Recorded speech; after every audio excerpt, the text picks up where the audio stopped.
From the Library of Congress in Washington, D.C.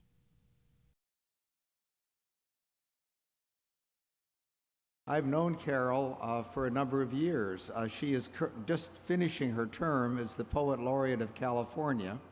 She was a 1998 winner of an award given by the U.S. Poet Laureate for Witter Bynner, and through the Center for the Book, I was involved because we help with state readings that are the result of the Witter Bynner Award. Each younger poet not only comes to the Library of Congress to read, but secondly reads in the state. And we are continuing that tradition with the Center for the Book, and even next Saturday night in Rhode Island, we'll be supporting the reading by the Rhode Island winner of the most recent award. Carol was appointed California State Poet Laureate in 2008 by the governor, Arnold Schwarzenegger. She has a strong association with USC, the University of Southern California, where she's been involved since 1993, and where she created a graduate program in literature and creative writing. She's the author of many books, including Sparrow, which was a National Book Award finalist. Her newest works are Twin Cities, 2 books this year, published by Penguin, and Crossing State Lines, which is co-edited with Bob Holman. Her work appears widely as a critic for the New York Times Book Review and in the New Yorker and in Los Angeles Magazine. Carol is a Guggenheim and National Endowment for the Arts Fellow and has been published in Best American Poems. I say for the record, we have found that the best way to hear Carol is actually in the middle section in the back rows, but if you'd like to stay where you are and give it a whirl, you're welcome to do so. But it's my pleasure now to welcome Carol Muske-Dukes. Carol?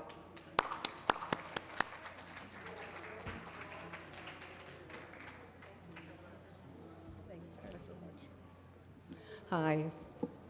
Well, it's actually, I'm going to knock on plexiglass and hope that this sound doesn't overwhelm suddenly. Thank you, John. John has been heroic here as well. I am going to read, can you hear me okay?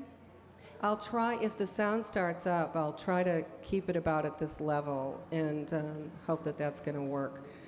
I'm going to be reading from the 2 new books that John mentioned, and these are Twin Cities, my book of poems that just came out, my 8th book of poems, I should say, and as he mentioned, Crossing State Lines, an American Ranga, which is also just out from FSG, Farrar, Straus and Giroux, with Jasper Johns on the cover. I'm proud of both books. Maybe I'm a little close. I'm proud of both books, but in particular, their differences. One is, as I said, entirely my own work, and this one is I co-edited with the amazing poet Bob Holman, and it involves 54 American poets in conversation, a kind of conversation poem, which is based on the traditional ancient form of poetry, Japanese form of poetry called the Ranga. You may know what a Ranga is, but each poet who contributed here was involved in a kind of relay race. It started with Robert Pinsky, the Ranga, 10 lines kind of for each poet. Some poets used a syllable count in response to the Japanese form, but except for Robert Pinsky, it was a relay race, each poet sort of riffing on the preceding poet's 10 lines. The poets only had a day and a half to turn around 10 lines, which may not sound like a hard row to hoe, but it's very difficult. If you think of, composing 10 lines in a minute, kind of, that's sort of how it would work out. But they were all terrific, and we had to leave out a number of people. There are many people we would have liked to have included, but we have quite an extraordinary group here. This project, the Ranga Project, the book, is part of a larger project called America Now and Here, which was a huge arts initiative spearheaded by the artist Eric Fischel. So I'm going to forge ahead here. Please let me know if you can't hear. I apologize. I'll just begin reading from Twin Cities. Obviously, the Twin Cities, well, I hope it's obvious, are the actual Twin Cities of St. Paul and Minneapolis. I was born in St. Paul, and I used the idea of Twin Cities as a kind of stepping off point for the larger idea of twins or the two or doubling, the double. So it works on a literal level as well as abstract. Here's one of the title poems. I actually have many poems called Twin Cities, but this is the first. Twin Cities. It was the river that made them two, the mills on one side, the cathedral on the other. We watched its swift currents. If we stared long enough, maybe it would stop cold and let us skate across to the other side. It never froze in place, though I once knew a kid, a wild, funny girl who built a raft from branches which promptly sank a few feet out from the elbow bend off Dayton's Bluff, who made it seem easy to believe. We'd tried to break into the Carver's Cave, where bootleggers hid their hot stash years after the Dakota drew their snakes and bears on the rock walls and canoed inside the caverns. We knew there were other openings in the cliffs, mirroring those same rock faces on the other shore, and below them, the caves, the subterranean pathways underlying the talk and commerce, the big shot churches, undermining the false maidenliness of the convent school from which my friend was eventually expelled for being too smart and standing up for her own smartness. Too late, I salute you, Katie McNally. I think that the river turned then to two-sidedness, an overhung history of bottle flash and drift.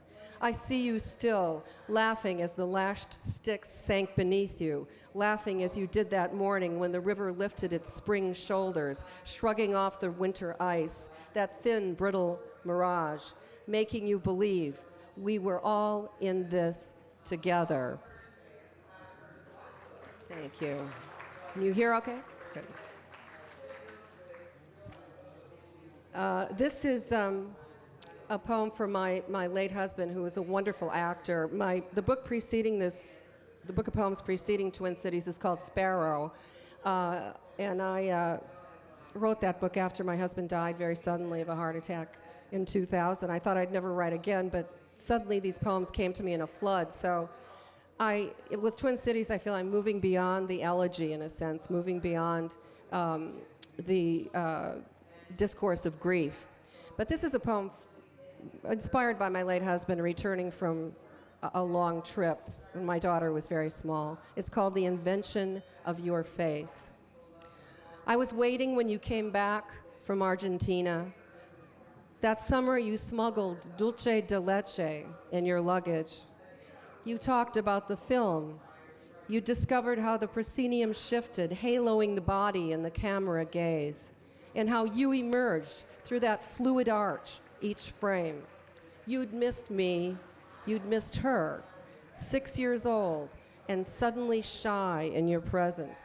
You spooned sweet milk paste from the tin into her cereal bowl, then let image after image appear for her through a camera lens you made of your hands, held like half-opened wings in the air.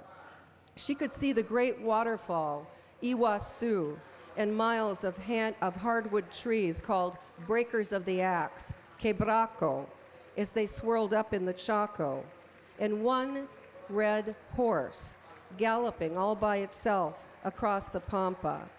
I watched her changing expressions. I knew how many nights she'd gone searching for you beyond the movable walls of a dream. You showed her a little bird that sang in Patagonia, wearing a gaucho's hat, and she ate sugar paste she barely tasted. She was a child. She took in whatever sweetness you provided, what sweetness there was in the world that we could see. Silent, the two of us, staring at you. We could never get past it, the invention of your face.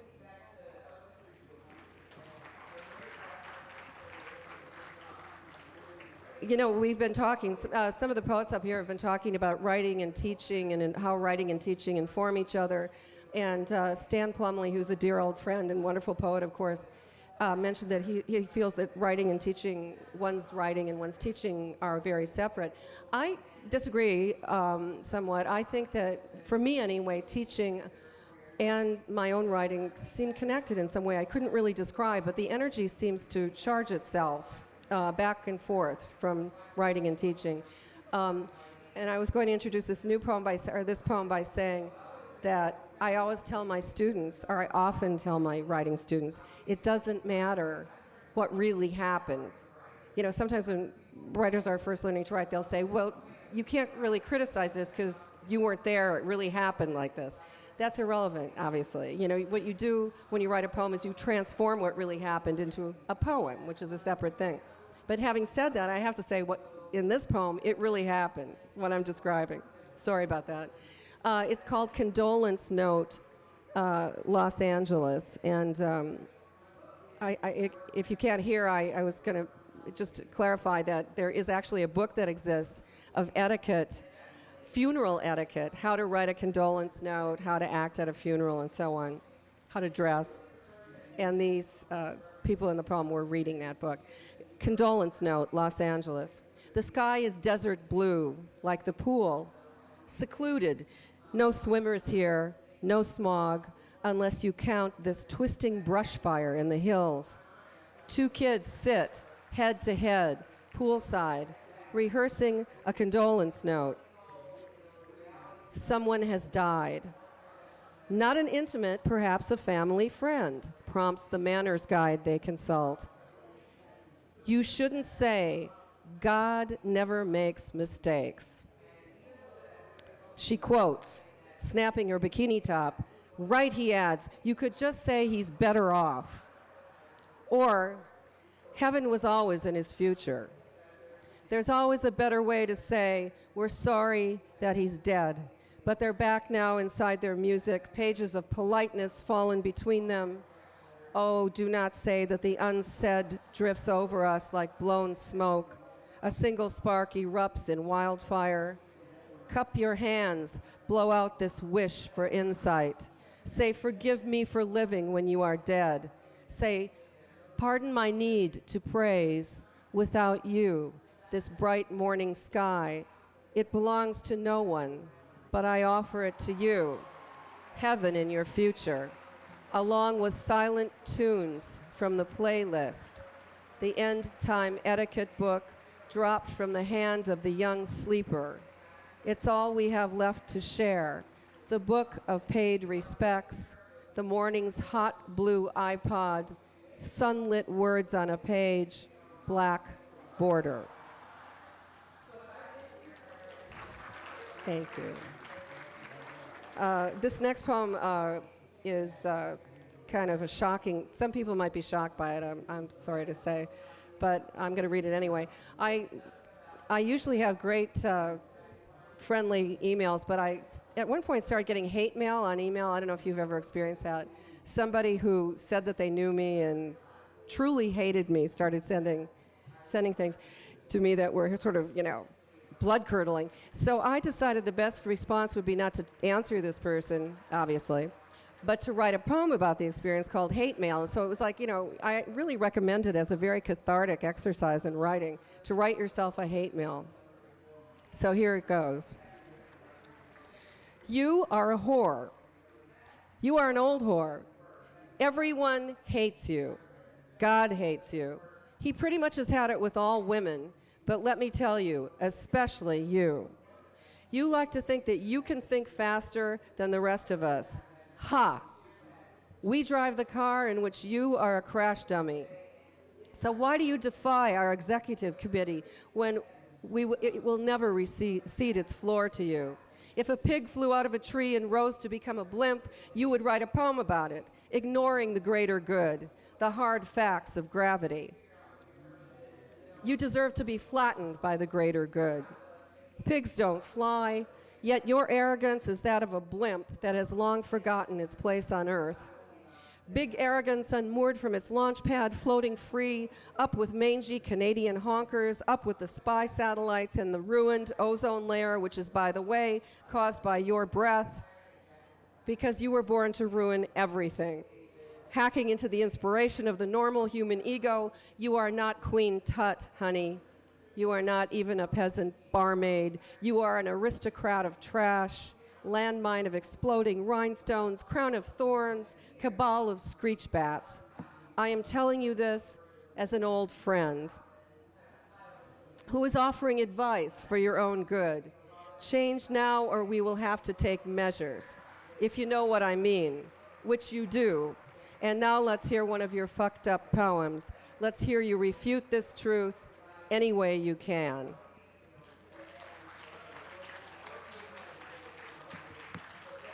I can't tell you how much fun it is to write a poem like that. You really have to try.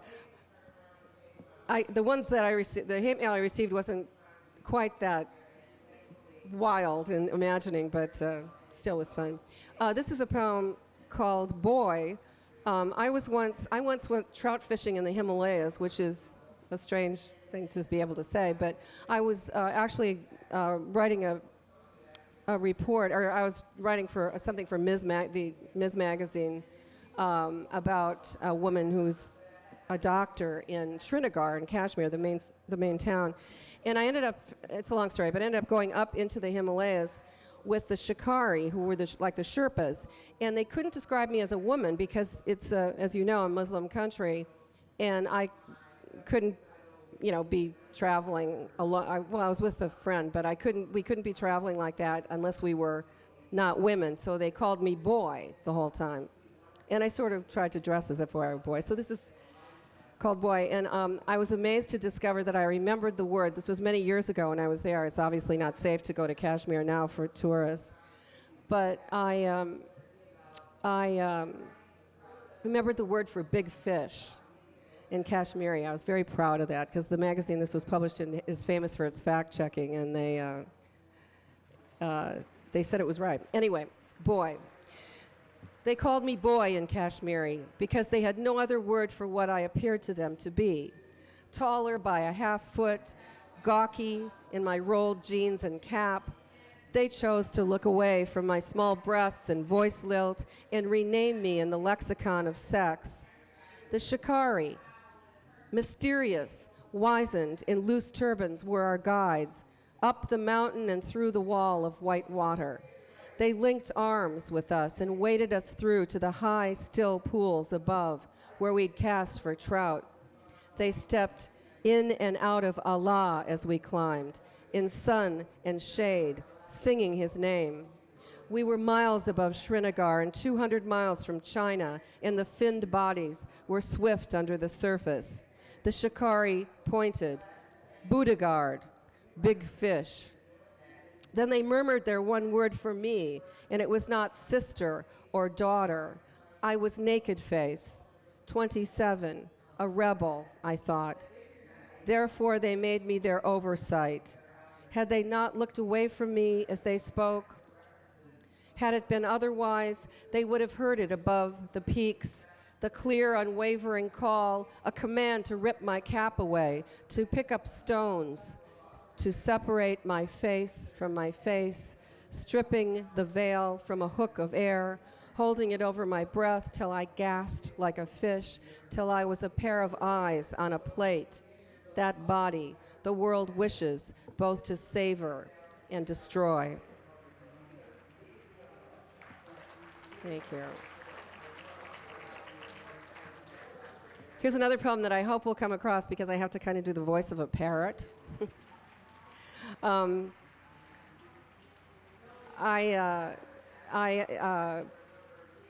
often quote poetry as people do, and I guess you'll recognize many of the quotes from famous poems here. One of them is from our newly appointed poet laureate, and you probably will get that. But it's sort of a riff on the idea of remembering poems as my mother did and recited for me, and as I do. Parrot. You'd sit quietly, and suddenly the parrot would shout, "Death is the mother of beauty." And then she'd nod and eat a burrito. She was taciturn, but if you pushed her, she'd become fiery and cry, "My life had stood a loaded gun," and fan her feathers.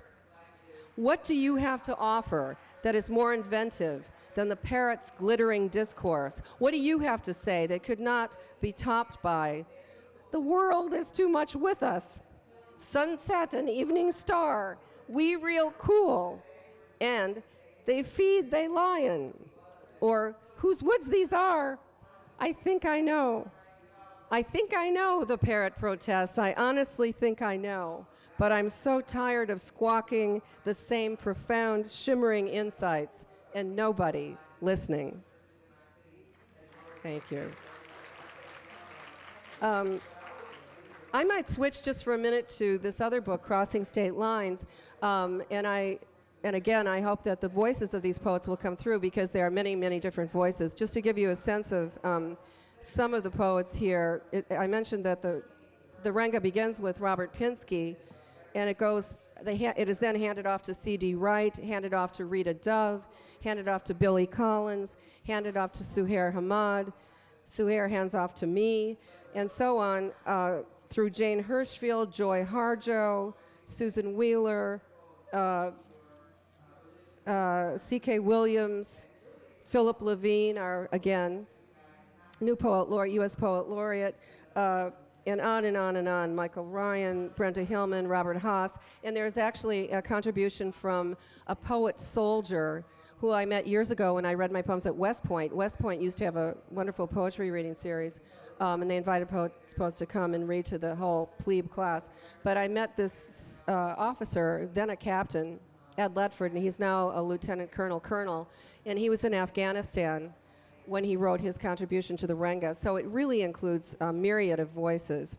But I'll start with Robert Pinsky and then jump around a little bit, and I'll name each of the poets before I read their contribution. Robert quotes from Abraham Lincoln wrote one poem. I don't know if you know about it, and it was quite a good poem. I don't know why he didn't feel encouraged to go on after that, but his one contribution is quoted in Pinsky's 10 lines that begin the Renga. Here is his start. "Beginning of October, maples kindle in the east, linked to fire season in the west. By what? 4 time zones, oceans of prairies, rocky precincts, air, turbulence, ice melt, ozone ranges. Air held his breath," says Lincoln in his poem. "Stealthily at night he stole away to hear a madman singing. What live or lethal or great or insane flows linking air to air or song to song?" And then this is C.D. Wright responding, "Not to meet a face that did not seem to have a veil burned to its surface, which was only fog. Standing up in the boat, the seeker. Stood on the landing rock, the greeter. In an unsung park where the river no longer drifts, an undistinguished petal says Roger was here. Now dogs by day and drugs by dark, a murder of crows, a short-tempered queue of cars. This brilliant fence of ginkgo, this is Providence." And Rita Dove's contribution, "Short-sleeved afternoons turn toward leather as the trees blush, scatter a last few bright, weary wisps across the great bruised heart of the South. The spirit cup drifts down the pond's moon-sparked highway, far laughter, shadows, love or poison, your turn. Drink to the star-drenched latitudes." And here's Billy Collins. "A few of those rings that run around the spun earth cross this southern state. Is that what the frogs discuss in the dark, beyond the pool light's blue-green shimmer? Or is it a more ancient topic that stirs them? An asteroid they noticed, or the flowers on the moon?" Billy used the syllabic count. You might be able to hear it. It kind of follows a tanka and also the 575 of haiku. And here's Suhair Hamad. "A field of foreclosed flowers, dreams of living rooms, glassware, chinaware, nowhere. The beautiful struggle here, pray a house is not a home. In the middle of October, leaves carry the sun. Families furnish rentals. The margins gather for warmth where the buffalo don't roam." And then I picked up her line about foreclosure. "Pray a house is not a home. Pray a house is not a home, and while you're at it, pray that prayer is not a funhouse mirror slid between terror and God's face. Time to make something from nothing, garden, star chart, beehive, birdhouse, abacus, to add up what remains when what we thought was wealth is gone. And I'll read Joy Harjo's very quickly. Tonight the dead dance, feed the dancers sweets, flowers, pray to nourish rain, scrape clean graves of our lush deaths, butts, foil, diapers, tears, we're done. Moon lighting up sky at night over Black Mesa, no buffalo bones, we'll make it home somehow. When the dance is over, rain.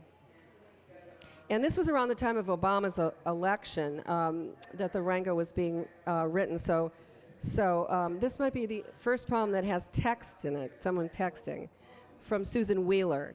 And the sky that sends it down was once in 1933 the bowl for dust the wind reamed clean the silos with. Its rain now spills a bank, slaps beads against the flank of an old shed.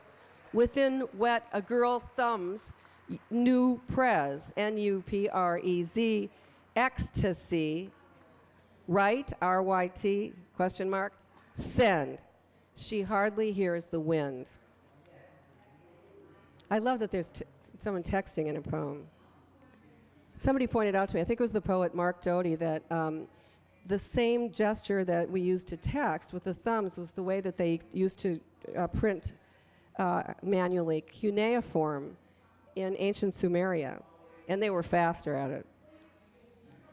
And this is also from the poet Marie Howe, a snapshot of Obama and all of us, I guess. And then it happened, a shifting so accumulated that it tipped like a ball shivering on the rim, tapped over into the basket. And we were cheering, incredulous. Some of us standing up from where we'd been sitting, standing up in front of our televisions, some weeping in public or kissing someone or standing dumb and smiling, as what we had asked for walked out on the stage, grave and graceful, and we looked and looked at the man. Remember that? Maybe they, well, anyway, I won't comment on politics. But here's another, I'll just read another couple more.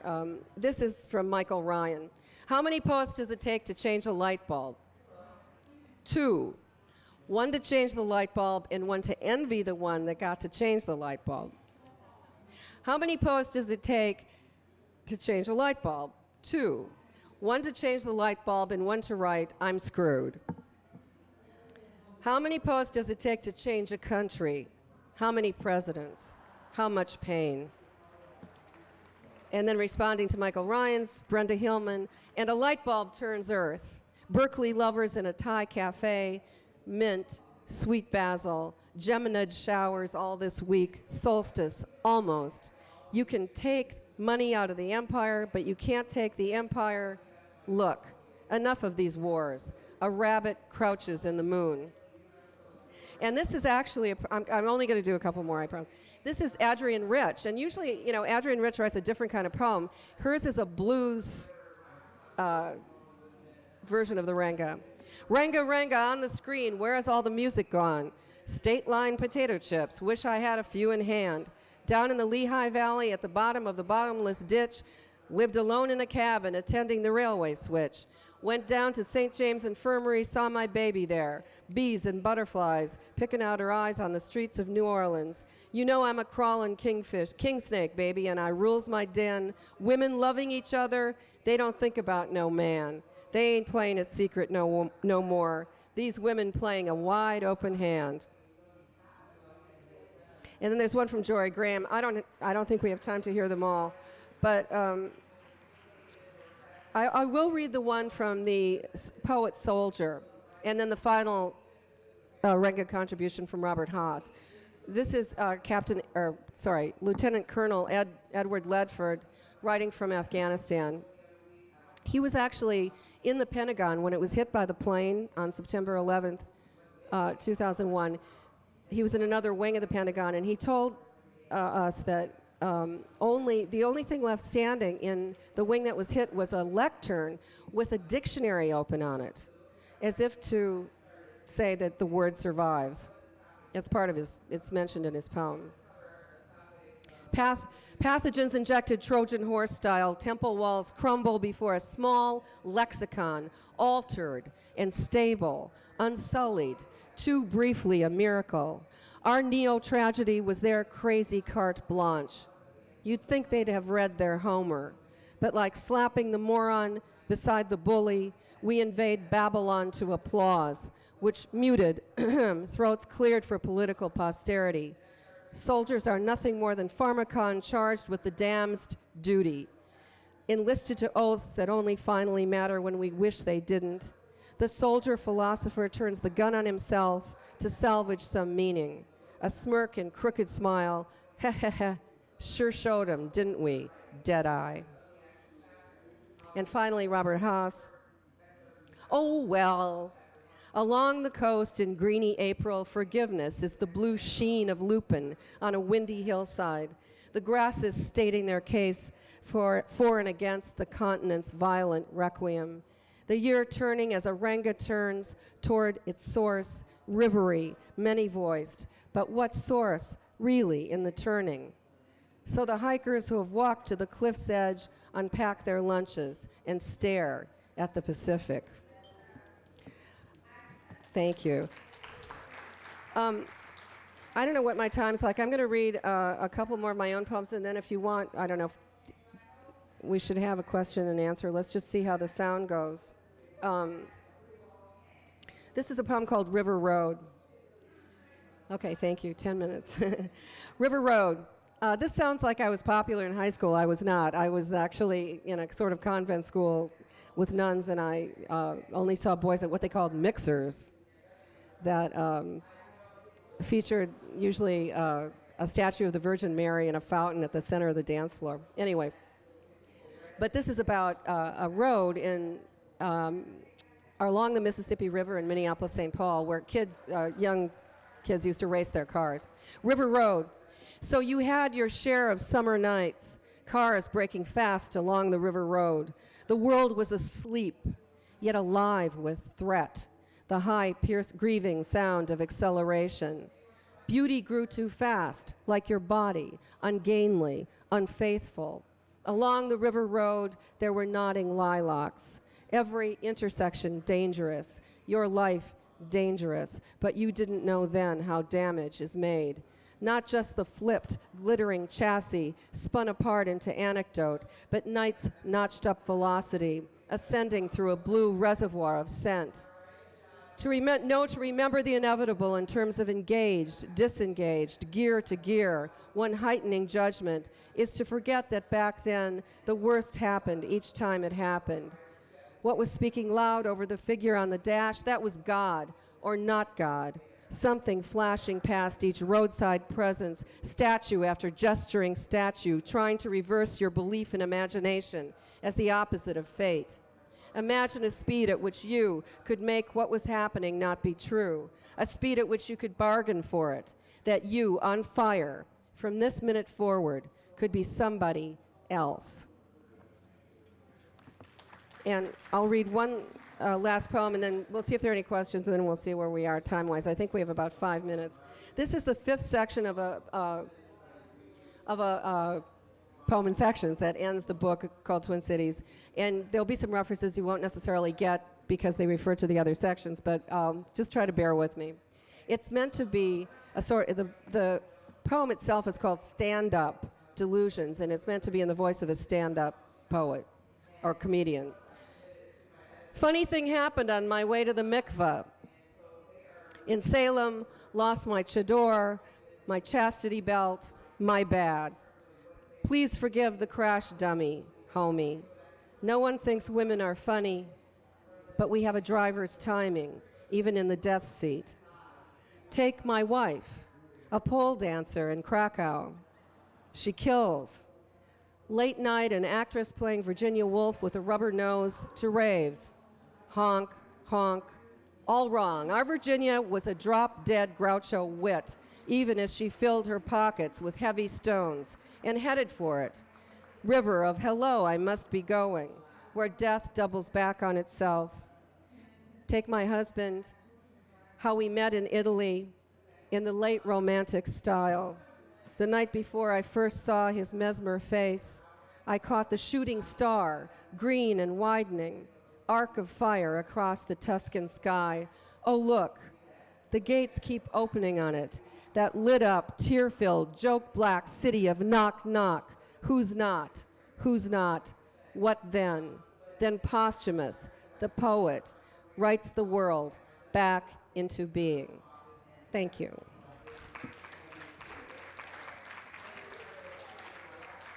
I don't know what our timing is exactly right, but is this a question? Yes. Yeah. I think you're going to have to go to that microphone because we won't be able to hear you.